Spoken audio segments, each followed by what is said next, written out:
জনগোষ্ঠীৰ সমান অধিকাৰ থাকিব। প্ৰিয় সমাজ খিলঞ্জীয়াসকলৰ নেতৃত্ব থাকিব। এনেকুৱা এখন অসম গঠন কৰিবৰ কাৰণে আমি সকলোকে লৈ কৰা প্ৰগতিশীল জাতীয়তাবাদী আদৰ্শৰে আগুৱাই যাবলৈ আজি সংকল্প লওঁ, শপত লওঁ, কচম খাওঁ। আজি আমি শপত খাইছোঁ যে অসমত আমি ৰূপান্তৰ কৰিম। অসমৰ কাৰণে বিশেষ ৰাজ্যৰ অধিকাৰ কাঢ়ি আনিম।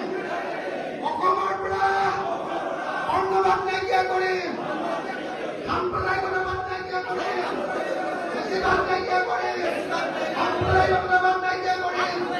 আৰু প্ৰত্যেকজন অসমীয়াক আমি প্ৰফেশ্যনেল কৰি তুলিম, আমি পেছাদাৰী কৰি তুলিম।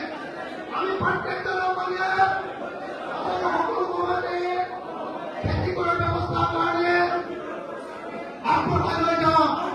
প্ৰত্যেকজন অসমীয়াই খেতিৰ প্ৰকৃত মূল্য পাব, খেতিৰ প্ৰকৃত মূল্য পাব। প্ৰত্যেকজন অসমীয়াই কাম কৰাৰ অধিকাৰ পাব।